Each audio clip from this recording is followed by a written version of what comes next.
সালে 26শে জুলাই উদয়পুর কিল্লা ব্লকের অধীন ডাকমোড়া জেবি স্কুল স্থাপন করা হয়েছিল এলাকার শিশুদের শিক্ষায় শিক্ষিত করে গড়ে তোলার জন্য। কিল্লা ব্লক থেকে অনেকটা দূরে হওয়ায় বিদ্যালয়ের কি সমস্যা রয়েছে কিংবা কেন এলাকার শিশুরা বিদ্যালয়মুখী হচ্ছে না তা দেখার মতো আধিকারিক পর্যায়ে খতিয়ে না দেখার ফলে ছাত্রছাত্রীর সংখ্যা নগণ্য। এই ডাকমোড়া জেবি স্কুলে প্রথম শ্রেণী থেকে পঞ্চম শ্রেণী পর্যন্ত ছাত্রছাত্রীর সংখ্যা মাত্র 15 জন। প্রথম, দ্বিতীয় এবং চতুর্থ শ্রেণীর ছাত্রছাত্রীদের সংখ্যা মাত্র 4 জন করে। পঞ্চম শ্রেণীতে ছাত্র আছেন 3 জন, তৃতীয় শ্রেণীতে কোনো ছাত্র বা ছাত্রী নেই। শিক্ষক শিক্ষিকা আছেন 4 জন। বিদ্যালয়ে পানীয় জলের তীব্র সংকট, গাড়ি দিয়ে প্রতিদিন জল দিয়ে যায় বলে জানান বিদ্যালয়ের শিক্ষক। বিদ্যালয়ে কোনো চতুর্থ শ্রেণীর কর্মচারী না থাকার কারণে বিদ্যালয়ের শিক্ষক শিক্ষিকারা মিলে বিদ্যালয়ের তালা খোলা, বিদ্যালয়ের রুম থেকে শুরু করে মাঠ সাফাই করা সবই করতে হচ্ছে। খেলার সামগ্রী, গান বাজনা সবই হয় বলে জানান বিদ্যালয়ের শিক্ষকরা। মিড ডে মিল খাওয়ানো হয় নিয়মিত।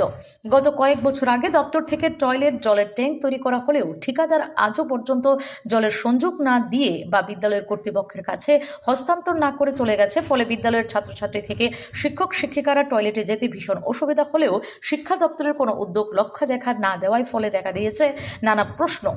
কারণ ঠিকাদারকে কাজ হ্যান্ডওভার না করা সত্ত্বেও কাজের বিল কিভাবে পেয়েছেন এ নিয়ে উঠছে নানা প্রশ্ন।